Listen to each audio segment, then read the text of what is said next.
Hello everyone, इस video में हम आपको डिफरेंट साइकोलॉजिकल बायसेस के बारे में बताने जा रहे हैं। अगर आप बायसेस के बारे में नहीं जानते हैं तो पहले आपको उसकी जानकारी देते हैं। बायस एक स्ट्रॉन्ग फीलिंग को कहते हैं जो कि फेवर में या किसी ग्रुप पीपुल के अगेंस्ट में होती है। ये फेयर जजमेंट पर बेस्ड नहीं होती, बल्कि इसमें किसी एक पक्ष का साइड लिया जाता है। करियर के पॉइंट ऑफ व्यू से या फिर लाइफ के पॉइंट ऑफ व्यू से भी बायसेस को जानना बहुत ज़रूरी है, क्योंकि ये बेटर डिसीजन मेकिंग में आपकी मदद करते हैं। और अगर आप इस बारे में जानते हैं तो आपके आसपास के लोग आपको मिसगाइड या फिर कहिए चीट नहीं कर पाएंगे। तो इसी के साथ इस वीडियो की शुरुआत करते हैं। ये वीडियो ज़्यादा लंबा ना हो, इसलिए हम सिर्फ 5 इंपॉर्टेंट बायसेस और उनके एग्जाम्पल्स के बारे में बात करेंगे। नंबर 1, कन्फर्मेशन बायस। एक ऐसी टेंडेंसी जिसके कारण हम सर्च, इंटरप्रेट और किसी भी इंफॉर्मेशन को याद करते हैं ताकि हम अपने प्री कंसेप्शन को कंफर्म कर सके। एग्जाम्पल के लिए, अगर किसी व्यक्ति का ये बिलीफ है कि कोई एक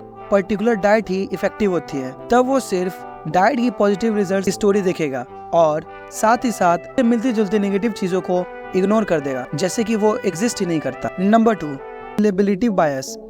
ऐसी टेंडेंसी जिसमें इंसान जो उस वक्त इंफॉर्मेशन अवेलेबल होता है उस पर रिलाई कर जाता है और जो माइंड में जल्दी से आता है उसी को ज़्यादा इंपॉर्टेंस दे देता है। एग्जाम्पल के लिए, अगर आप स्टॉक मार्केट में इन्वेस्ट करना चाहते हैं और हाल ही में आपने न्यूज़ में या फिर कहीं सुना कि कोई पर्टिकुलर इंडस्ट्री बहुत अच्छा कर रही है, तो आप इन्हीं कंपनीज में इन्वेस्ट करने के लिए इंक्लाइन हो गए। इसका मतलब ये हुआ कि जो इन्फॉर्मेशन आपने हाल ही में एक्वायर किया होगा, आपके डिसीजन मोस्टली उसी से इन्फ्लुएंस होंगे।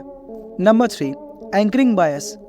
जो भी इंफॉर्मेशन पहले मिले उसी पर डिपेंड होकर डिसीजन ले लेना एंकरिंग बायस कहलाता है। एग्जाम्पल के लिए, इमेजिन कीजिए कि आप एक कार डीलरशिप पर हैं और सेल्स पर्सन किसी कार की कीमत 50,000 बताने के बाद आपसे नेगोशिएशन कर रहा है, तो भले ही आप जो भी सोच कर आए हो, सेल्स पर्सन की बातों का आप पर इफेक्ट जरूर होगा और मोस्ट केसेस में आप ज़्यादा पैसे देने के लिए तैयार हो जाएंगे। नंबर 4, सेल्फ सर्विंग बायस।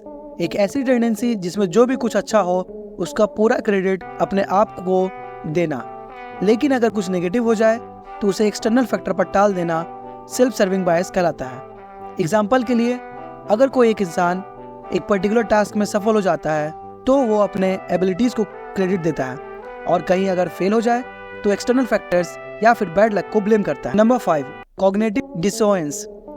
जब हम दो कॉन्फ्लिक्टिंग बिलीफ्स या एट्रीब्यूट्स को एटीट्यूड्स के कारण डिस्कम्फर्ट एक्सपीरियंस करते हैं तो उसे कॉग्निटिव डिसोनेंस कहते हैं। एग्जाम्पल के लिए, अगर कोई व्यक्ति हेल्थ को प्रायोरिटी पर रखता है लेकिन अपने बिहेवियर को अनहेल्दी रखता है तो वो कॉग्निटिव डिसोनेंस एक्सपीरियंस करता है। आशा करते हैं कि आपको ये वीडियो पसंद आई होगी और आप इससे कुछ साइकोलॉजिकल फैक्ट्स के बारे में जान पाए। उन्होंने भी ये वीडियो यहाँ तक देखा, उनको हम बता दें कि हम डेटा साइंस, ह्यूमन साइकोलॉजी और आने वाले वीडियोस में AI टूल के बारे में बताएंगे।